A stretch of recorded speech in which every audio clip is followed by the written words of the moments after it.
Hi, I'm Randy and I'm a game developer. And I'm sure you're thinking to yourself by now, hey Randy, I've seen a few of your videos and you're clearly a successful millionaire game developer and you knocked it out of the park the first time at bat, and I want to know how you did that. Can you tell me how you did that? Well, this video is going to tell you how I did that, which is to say I did not do that. In fact, there have been many failed attempts at me releasing a game, and I want to go and actually play one of the games that I was working on for years and years and years, and it just never came to fruition. And I want to riff a little bit about my past experiences dipping my toes into game development and how it never came to fruition. So let's fire it up. Let's play my failed game. I don't want to call it a failed game because I learned stuff, but let's do it. Come on. Come on.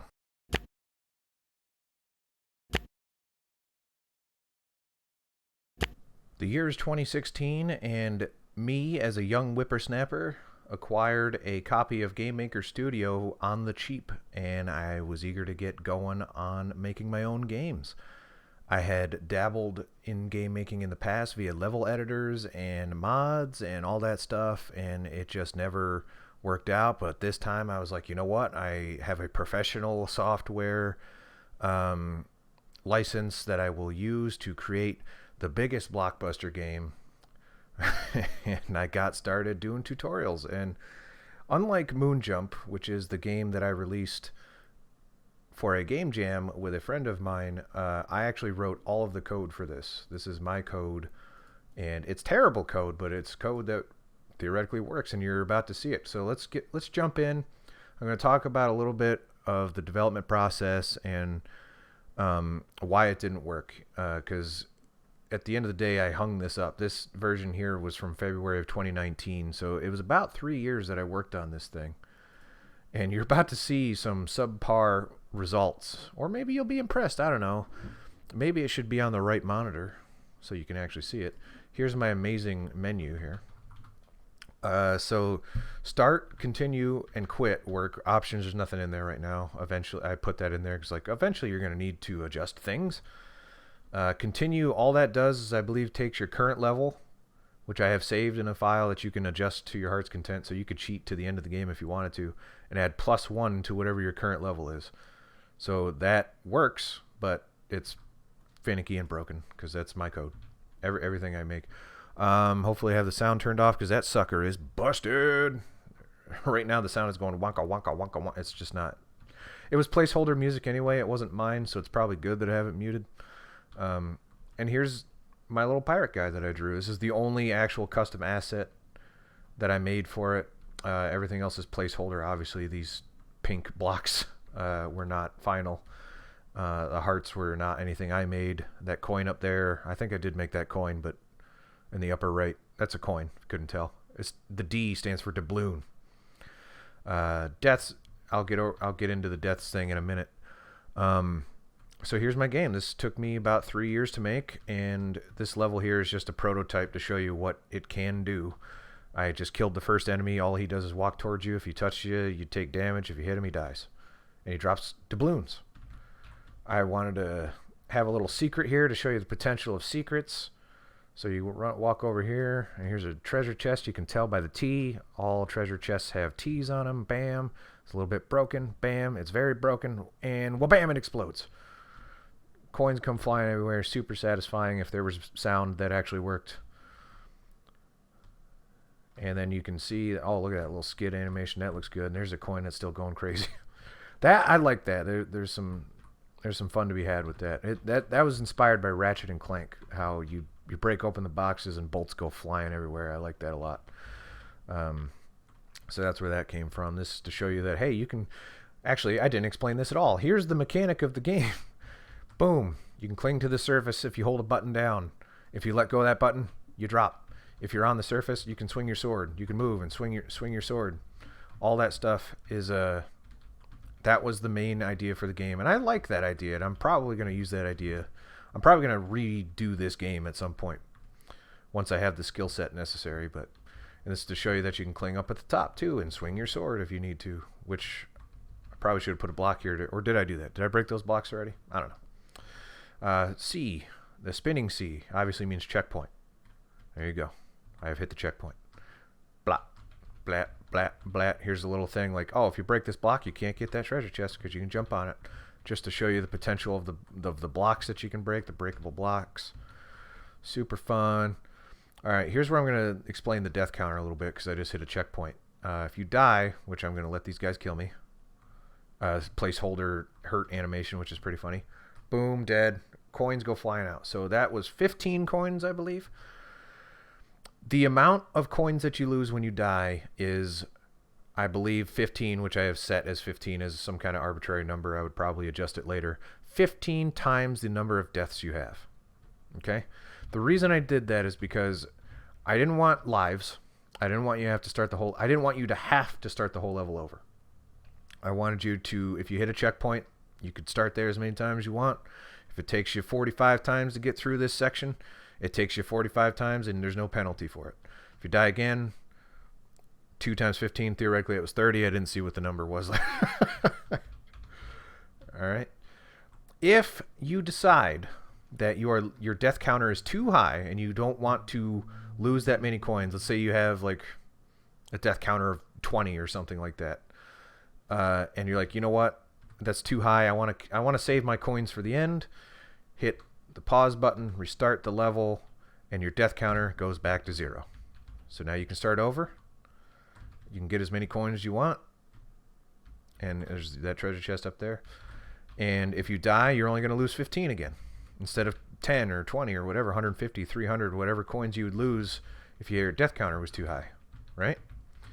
And I did that because I wanted to reward skilled play, but I didn't want to penalize people that weren't as good, you know?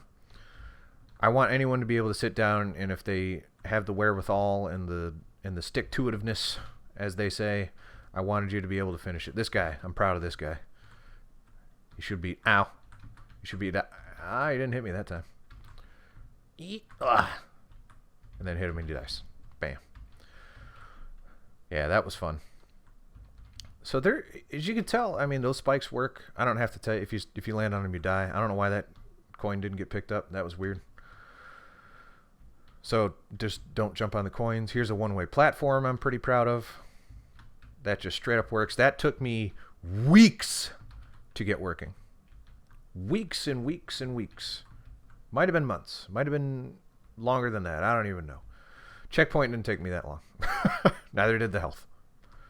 And the health worked, as you saw. My hearts went back up. Ducking, collision, and all that stuff, that didn't work very well. I would clip through here. He would clip through the ground. He would do all that stuff, and it just... Oh, when he walks up against the wall, he's a little bouncy. I'm not crazy about. He does skid a little bit when he... See, now I'm stuck here until that thing... See, I'm not thrilled with that. And this took me forever. As I mentioned, I worked on this game for 3 years. There's a secret up here again. I wanted... Again, just showing you the potential of this game. Moving blocks, the potential. You can tell they're moving blocks. He should be going with that platform. See, I thought this worked. I thought this worked every time, and he totally just... Why did that happen? I can't get it to do it again. See, that's what I'm talking about. It's a little wonky, and it took me 3 years of my life, and it's not perfect. It's very ambitious. There's a lot of cool ideas here, and I'm sure a lot of you have really cool ideas. This is, oh man, the potential here is great, but I just didn't have the skill set to see it through. I don't know how to code to make that work. Still to this day, I don't know how to do it. And it might be because of the engine. It might be because of my crappy code. It's got to be because of my crappy code, because the engine, Game Maker has made some really good games. So there's that. All that stuff. I love the potential here of the moving platforms and the clinging. Just the combination of mechanics is just, I love it. But it just doesn't work the way I want it to. If at any point you are playing this game and you are killed because the collision doesn't work, or the controls doesn't work, or the platform moves and you don't move the way you're supposed to, then it's a failure, in my opinion. So I just can't get behind it. And here, so I love platformers, and I was playing a lot of Donkey Kong Country at the time, and I'm like, I like the barrels. In fact, this entire cling mechanic is, I can't do it anymore, but the cling is taken directly out of Donkey Kong Country Returns, and I don't think they went far enough with that mechanic. I really liked the cling mechanic from that game, and the idea of barrels and clinging and moving surfaces and clinging and shooting onto a clinging moving surface. It's just, the potential is great there.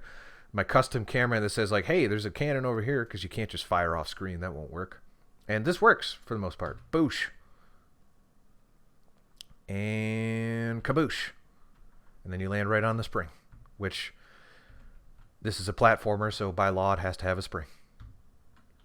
And it works. It's a little wonky, I'm pretty sure. Yeah, it's not perfect, but it gets the job done. And that's the end of my prototype level. I was showing this to people, and they're like, "Oh, there's a game here. You should release this." And I'm like, "Yeah, but this took me so long to get all this stuff working." And I'm sure there are easier ways to do this. I've done tutorials where they've gotten most of this stuff done in like mere hours, you know. So if I could go back in time and say like, hey, listen, you'll be able to do this stuff at some point, but do other small projects first.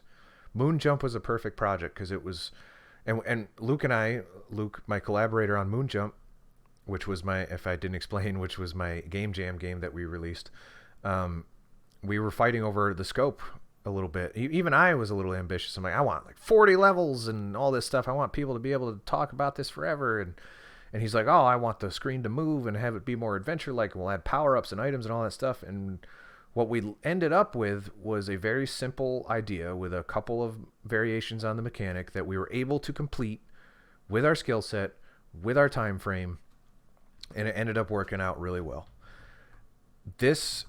I put so many hours, days, and literal years of my life into this thing, and it's just not even remotely close to a finished product. That's not valuable. You have to be able to finish something and learn from it. And it's not efficient learning, right? What's more valuable, getting a project out there that you use within your skill set and you slowly grow and people can give you feedback about, or sitting here and trying to get this dumb spring to work for weeks and weeks and weeks and weeks and not figuring out why? I mean, it's a no-brainer. The reset works, the quit works. I think this works. It does. Okay, start, continue. Like I said, continue works, but it goes to the next level. So maybe it doesn't work. It just doesn't. Honestly, that wasn't even the level. Oh, you know what? I think that was because I had a saved game here before, and then it crashed because I'm out of levels. What I want to show you is a couple other things about what I was working on when I stopped working on this project. Here we go. So here's the thing that made me just give up. I could not get this to feel right. So what happens is in my code, which I'll give you a brief glimpse of. It's bad code, so it's not much use to you. Obviously, M means moving, and I didn't feel like making multiple assets, so I just stretched a block out. Right here, if you stand on this thing, it works as intended. The second you start jumping, it gets really weird, because his jump height is relative to his vertical speed. And his vertical speed, obviously, is altering when he's on this platform. So look how high I just got right there. I just freaking sailed off. It was like moon jump before moon jump.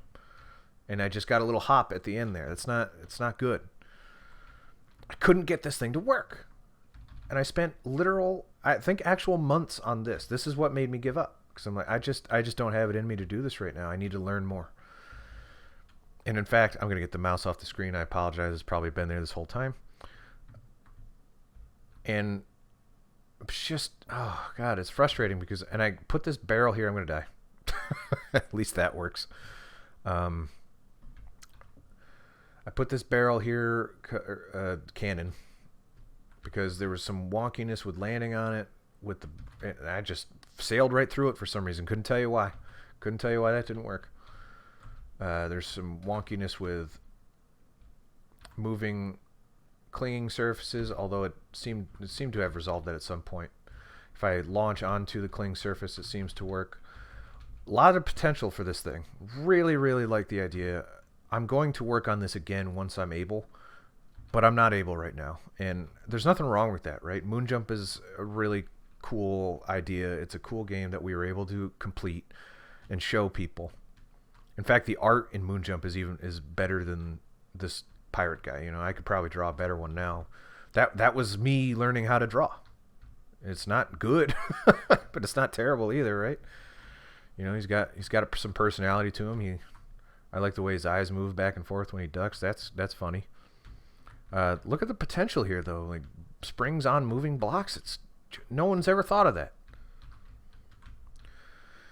Yeah, I mean, but I wasted so much time on this. You might think like, oh, that's pretty impressive. Yeah, if I did that in a couple weeks. But no, this took me literal years of my life. Quit as this works. So much time, and I was just throwing on reruns of shows that I would never watch without doing something else. Like I've watched a lot of Family Matters or something while I was coding this stuff because I didn't need to pay attention to that. And I would just code, and I would just develop. Here's some code for you in case you wanted to see it. I tried to label. This is me being snarky. Spawn a sword hitbox if you swing, comma, obviously, because I'm an idiot. But it works, you know, for the most part. And I did learn a lot from this. It's just I couldn't finish it, and I wasn't learning fast enough. I learned more in the amount of time that I worked on Moonjump than I did in the entirety of working on this thing. And I worked on this thing for 3 years. So if you are not a 31-year-old man like I am, and you are just starting out, keep the scope of what you're working on within your skill set. Okay, there is a quote that I'm stealing from other people, but I think originated from Pixar. Fail fast and fail often. And that is a wonderful thing to know, because if I had known that this was going to, if I wasn't going to finish this, I wouldn't have put 3 years away on this. I would have tried to work on something else, and that's what I should have done. Instead, I wasted 3 years on this. Figure out what it is that you can do. Do that. Slowly add to what you're able to do, and then do that, and then slowly add to that, and do that again, and so on and so forth. Snowball it. Don't try to build a snowman without snow, you know? Like, make sure you have the skill set necessary to do it. That's probably it for me for today. If you liked what you saw, why don't you hit that subscribe button? Why don't you hit the like button on this video? There's probably a like button somewhere. They could update YouTube, but chances are there's a like button somewhere. There's a comment box down there. Why don't you type me up something and get the discussion going? I'll talk to you. Otherwise, I'll be out of this video when I hit the record stop button. So tune in next time for some kind of game development related thing, whatever I decide that to be. And it will probably be unscripted and off the cuff as it has been. I am rambling like mad, so good night.